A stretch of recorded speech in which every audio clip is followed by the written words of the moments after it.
I want to make this video to go over the Pipsurfer indicator system. The reason I say system because the Pipsurfer indicator is multiple software. I'm going to break down each software in this video from the indicator to the dashboard signals to the trade manager. So that way you have a complete understanding of the entire Pipsurfer system and you can see if this is going to be a great system for you. But the Pipsurfer system, the way it came about is I wanted to be able to automate a very highly effective trading strategy that I learned from 7- and 8-figure traders. This trading strategy revolves around some key areas in trading that may be harder for someone who's newer to trading or not as experienced to be able to point out. So I wanted to create Pipsurfer to help with the visual aspect of trading so you can see the markets in a way that a professional sees the markets. And then the entry itself being an entry that coincides with the way that a professional sees the market within trend, within market structure, within institutional trading. So Pipsurfer is going to encompass all of those aspects of trading, which are 3 of the most highly effective aspects that you can ask for to trade with. So let's get right into it. So we're going to start with the Pipsurfer indicator itself. I'm going to ignore the trade manager for now, and I just want you to focus on the rest of the screen. So first, there's 3 things that you look for within trading, and you want these 3 things to align to give you a good entry point. The first one is going to be trend. The second one is going to be structure. And the third one is going to be momentum. Trend, structure, momentum. Trend is just the gravity of where the market is going to over time. So you see in this chart, it's in an uptrend because you're seeing that you're making higher highs and higher lows. You see how the highs and lows go higher as you go on. And another way of noticing it is the chart goes from the bottom left to the upper right as far as the candlesticks go. So 2 ways of knowing trend. When you're brand new to trading, let's just say we go to a different chart and we completely take off Pipsurfer off of this chart. It's going to be harder, not saying it's too hard, but it's going to be harder to see where trend is in the market. You have to spend a little bit more time thinking about it versus going into Pipsurfer. And the way we understand trend is 1, the candlesticks. You see how they have this blue set, the light blue, dark blue. Pipsurfer automatically reads the price action trend and displays it with the candlesticks.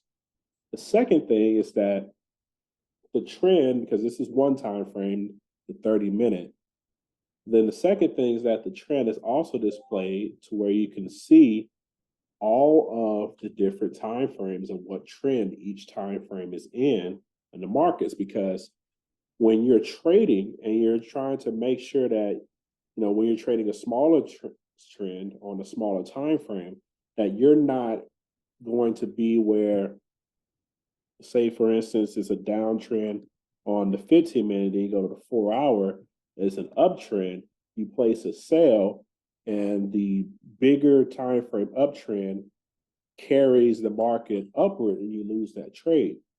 So with Pipsurfer, you're able to see what's happening on multiple levels without you having to go back and forth, so that cuts a lot of time.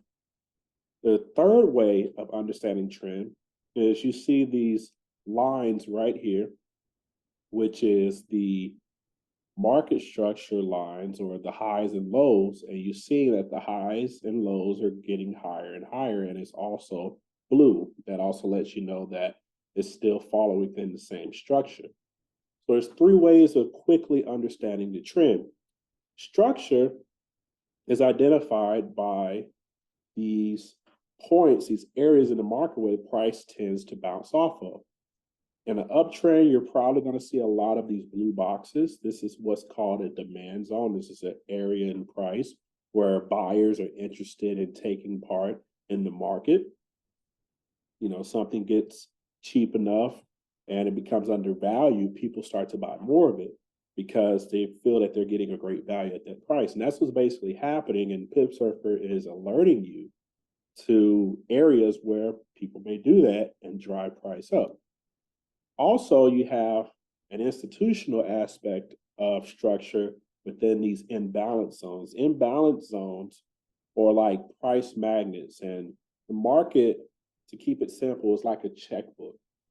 When there's a lot of buying going on, there's usually some selling that happens to meet where the buying happened. They want to balance out those prices. So a lot of buying happened at this area, and there was no retest or no sellers to come back in and check that price.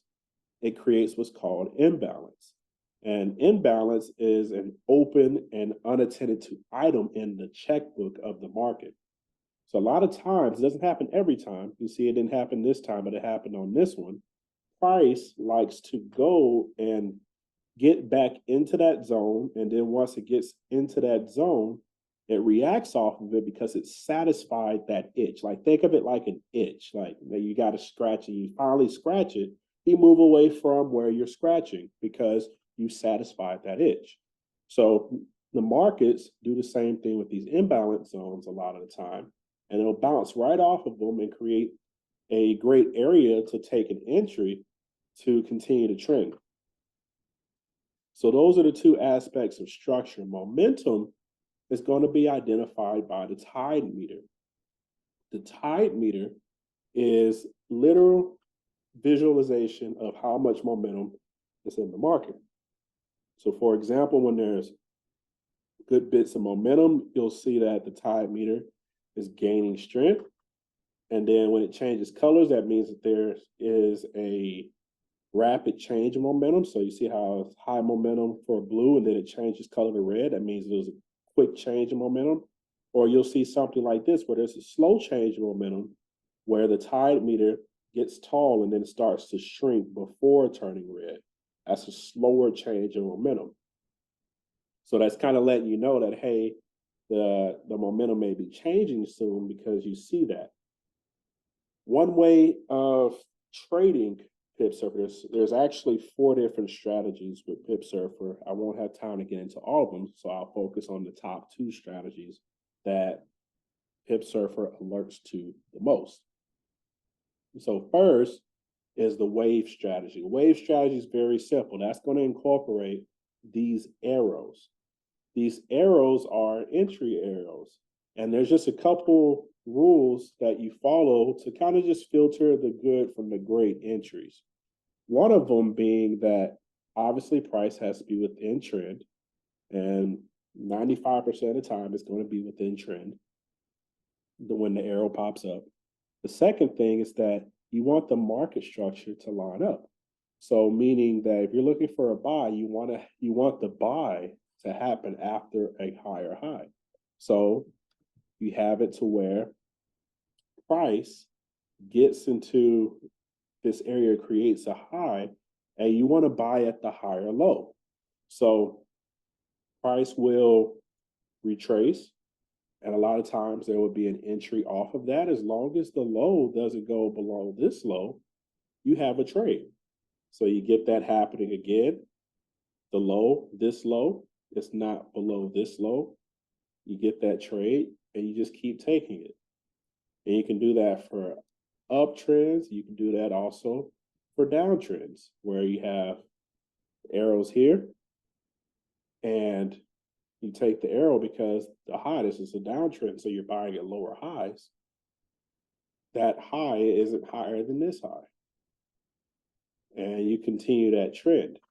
Every now and then you'll have something like this where you get a high, and then what happens is there's a higher high that's created. You see how this is higher than this, and then there's an arrow. You don't want to take that particular arrow. In this instance, it still would have gave you a few pips, but that's not going to be the high probability areas. It might have been a good trade, but it's not a great trade. So we always want to try to stick with the great trades to keep the edge in our favor. So this was given after a higher high. So you would discard this. And you see also, you see on a downtrend, I'm just going back to trend real quick, you see how this is a red arrow candlestick set signifying a downtrend. You see here where it's purplish. This is where you're seeing your consolidation when the market is ranging. And in this area, this is letting you know that the trend is undefined. Trend's undefined. You can do one of two things. You could take trades in either direction, or you can choose not to trade when the market is like this, to stay trading within an established trend. All right, the second strategy that comes after the wave strategy, which is the first strategy, is going to be the tide strategy. The tide strategy is going to incorporate the tide meter and use that to be an entry system for the markets. So, for example, there is a couple rules that you have to follow to use the tide entry. So, first, obviously, everything with Pip Surfer is within trend. Trend is going to be the same criteria as what I showed you earlier. The second thing is that price must touch or get into either the supply zone or the demand zone, which is the demand zone being this blue box for an uptrend. Get into this. If it touches, gets close to touching it, that qualifies. So it has to be either very, very close or touch it, or it can even get into the supply zone or the demand zone by a few pips, as long as it doesn't close beneath, or even a lot of the time, if the low or the high doesn't breach the other side of the zone. So as long as that happens and price bounces off of it, all you're looking for is after that touch or that test of the zone, you're looking for the candlestick to close in the direction that it bounced in. So if it's an uptrend, you get a pullback, it bounces off the pullback, you're looking for a blue bar to happen after the pullback and the retest to confirm your entry. So you would have had it here, you would have entered at the open of this candle, because this is only going to show when this candlestick closes. So you would enter at the open of this candle. That by itself was a good 45 pips. If you would have held it, it would have went about 90 pips. So that's one entry. Say you looked at this one, you said that was close to the zone, touched into it. All you're looking for is that next blue tide meter close. That would have been here. You would have took your entry at the open of the candle, and that one would have gave you another 35 pips. Could have held it, could have been 50, or if you're really patient, could have been 95. So that would have been a pretty good trade. You only would have had maybe a 27 pip drawdown. You notice if you did the automated stop losses, the stop loss is 36 pips, so it wouldn't have hit your stop loss. So you would have won both trades. Another example would be here. You get the pullback within trend. You see how it gets into the zone here. And you're just looking for that retest, that bounce off. And on this candle, it closes with the blue tide meter. And that would have been your entry. And that would have been a very low drama, very easy win trade for 90 pips. And once you place a trade, it'll show how many pips greater or less that you are in profit or in loss in. And it'll show you, if you want, the total profit and loss. When you go into the settings, let's go into the settings of Pipsurfer Indicator. You go into the settings, you'll see that you also have different alerts for the boxes. You can also have an alert for the retest here, where the price gets into those supply and demand zones.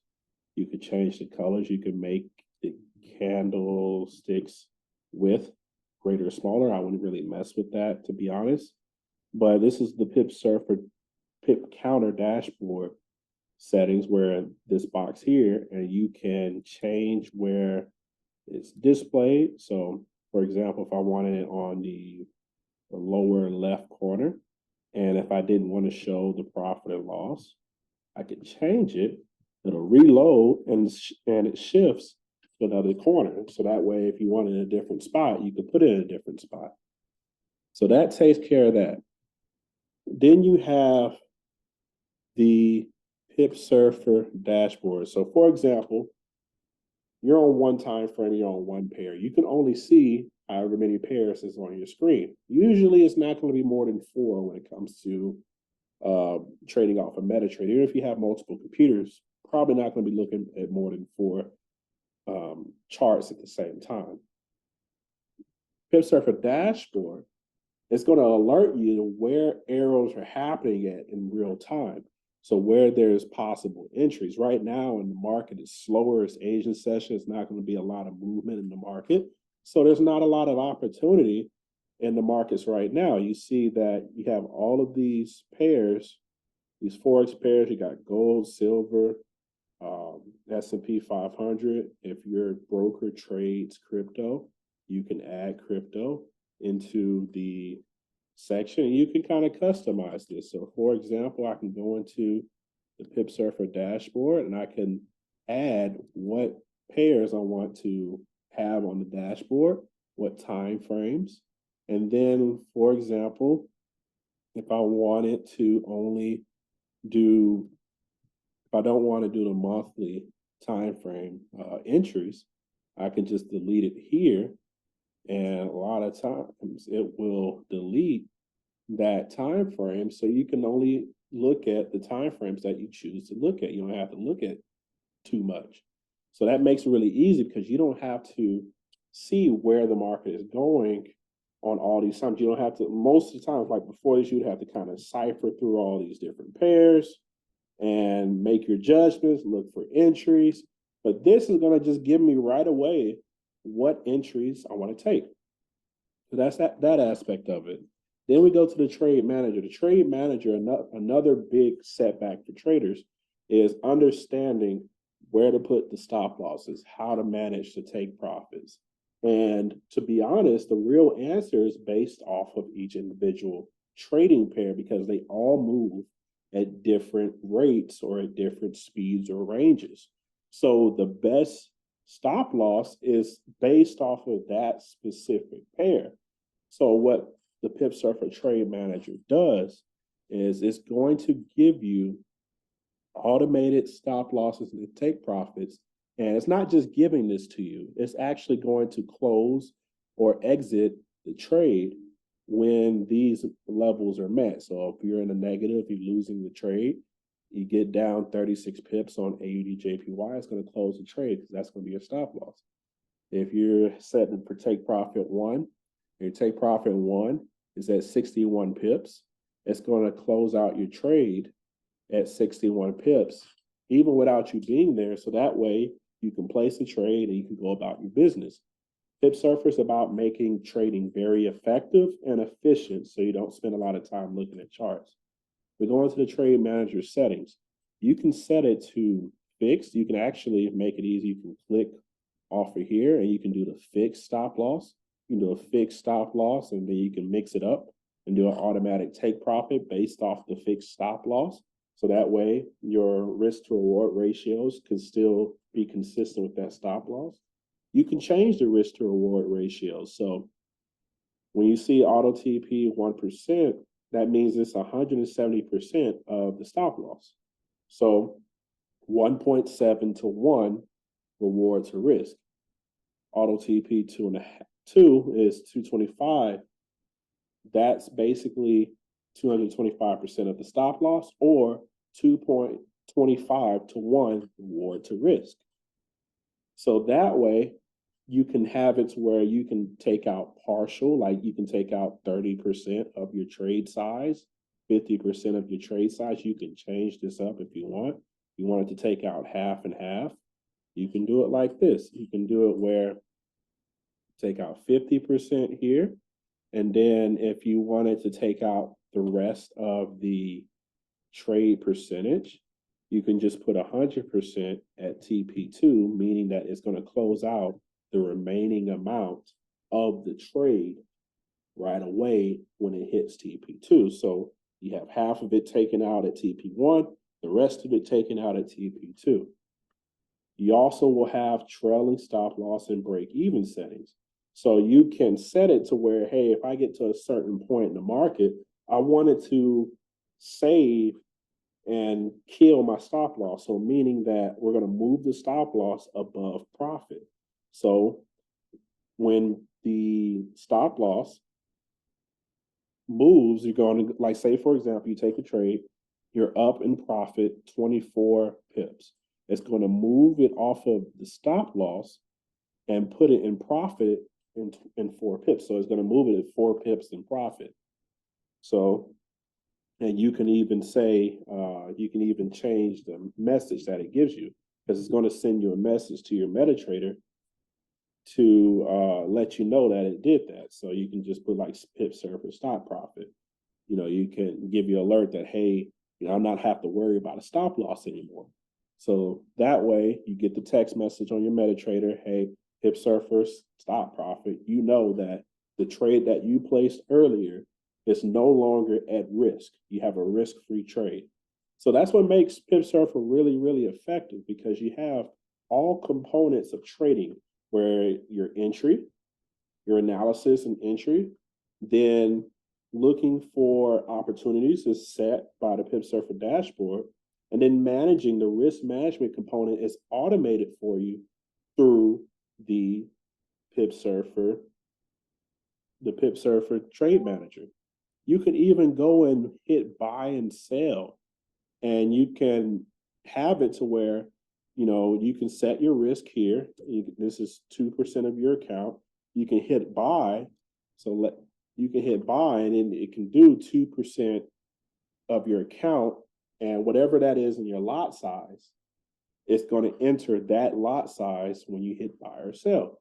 So to make it even simpler for you. That's why I love Pip Surfer. I know that when you take advantage of the system, trading is going to be a whole lot easier. And I'll see you in the next video. Definitely lock in Pip Surfer, and let's make this money.